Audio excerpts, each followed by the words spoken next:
안녕하세요. 마틸다입니다. 오늘은 우리가 사랑하는 성녀 파우스티나 수녀님의 일기를 읽어드리겠습니다. 수녀님이 누구인지 궁금하신 분은 동영상 아래를 참고하세요.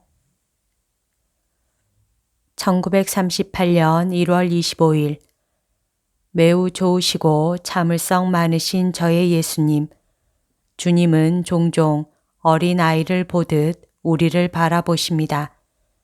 주님께 무언가를 간청하면서 우리는 종종 무엇을 청하는지도 모를 때가 있습니다. 그래서 기도가 끝날 무렵 주님께서 정작 우리가 청한 것을 주시려고 할 때 우리는 그것을 받지 않으려고 합니다. 하루는 어떤 수녀가 나를 찾아와 기도를 청하면서 더는 견딜 수가 없다고 말했다. 수녀님, 기도를 해 주세요. 나는 그렇게 하겠다고 대답하고 하느님의 자비께 드리는 9일 기도를 바치기 시작했다. 나는 하느님께서 그에게 그 은총을 내려주시지만 그는 은총을 받고 나면 또다시 만족을 느끼지 못하리라는 것을 알게 되었다. 그렇지만 나는 그가 내게 부탁한 대로 계속해서 기도를 했다. 다음 날 그 수녀가 나를 찾아와 우리가 똑같은 문제로 이야기를 시작했을 때 나는 그에게 말했다. 수녀님, 우리는 기도를 하면서 우리가 원하는 것을 주시도록 하느님께 때를 써서는 안 되고 우리 자신을 그분의 뜻에 맡겨드려야 합니다. 그러나 그는 자기가 청하는 것은 절대로 필요한 것이라고 생각했다. 9일 기도가 끝날 무렵 그가 또 와서 말했다. 수녀님, 주 예수님께서 나에게 그 은총을 주셨습니다. 그런데 이제 생각이 바뀌었습니다. 그러니까 수녀님 다시 달리 되어지도록 기도해 주세요. 나는 대답했다. 예, 기도하겠습니다. 하지만 수녀님이 원하는 대로가 아니라 하느님의 뜻이 수녀님 안에서 이루어지도록 기도하겠습니다. 지극히 자비로우신 예수 성심이여 하느님의 정의로운 분노로부터 우리를 보호해 주십시오. 나를 계속 박해하는 수녀가 있는데 그 박해의 유일한 이유는 하느님께서 나와 매우 친밀하다는 것이다.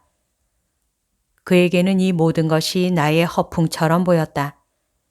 그는 내가 무엇인가 잘못했다고 생각되면 이렇게 말한다. 계시를 받은 사람들은 늘 이런 잘못을 저지른답니다. 그는 다른 수녀들에게도 이런 말을 퍼뜨리면서 언제나 부정적인 태도로 말을 하고 내가 괴상한 사람이라는 의견을 피력한다. 어느 날 나는 인간의 머리에서 나오는 한 줌의 생각이 하느님의 은총을 이렇게까지 흔들어 댄다는 생각에 무척 마음이 아팠다. 영성체를 하고 나서 나는 주님께서 그에게 빛을 주시기를 간청했다. 그러나 나는 그 영혼이 자신의 내적 성향을 고치지 않는 한 완덕에 도달할 수 없으리라는 것을 알게 되었다. 내가 주님께 어떤 사람에 대해 불평하면서 예수님, 어떻게 이 사람은 다른 사람의 지향에 대해서까지 이런 식으로 판단을 합니까? 라고 말씀드렸을 때 주님께서는 이렇게 대답하셨다. 놀라지 마라. 그 영혼은 자기 자신조차도 모른다. 그러니 어떻게 다른 영혼들에 대해서 좋은 판단을 할 수 있겠느냐? 오늘 나는 기도하는 안드라쉬 신부님을 보았다. 그가 나를 위해서 주님께 전구하고 있다는 것도 알게 되었다. 주님께서는 누가 나를 위해서 기도하는지 때때로 나에게 알려주신다. 나는 마치 내가 하느님 자비의 사업에 관심이 없는 것처럼 곁으로 조금 물러서 있다. 내가 요즘 이 사업에 대하여 말은 하지 않고 있지만 나의 온 영혼은 깊은 기도 속에 잠기어 하느님께서 이 위대한 선물, 곧 자비의 주기를 빨리 제정해 주시도록 간청하고 있다. 나는 예수님께서 활동하고 계시다는 것을, 그리고 그분 친히 이 일이 어떻게 수행되어야 하는지를 안내하고 계시다는 것을 안다. 아무것도 우연히 되는 것은 없다. 오늘 나는 주 예수님께 말씀드렸다. 주님 자신이 이 사업의 주인이라는 것을 사람들이 믿을 때까지 얼마나 많은 어려움을 극복해야 하는지 아십니까? 지금도 모든 이가 그것을 믿는 것은 아닙니다. 안심하여라 내 아이야. 아무것도 내 뜻을 거스르지는 못한다. 수녀들의 수군거림과 불평에도 불구하고 나의 뜻은 너의 안에서 완전히 곧 내가 바라는 것과 내가 계획한 것이 마지막 한 부분까지 모두 이루어질 것이다. 그러니 그런 일들로 슬퍼하지 마라. 나 역시 어떤 영혼들에게는 걸림돌이었다.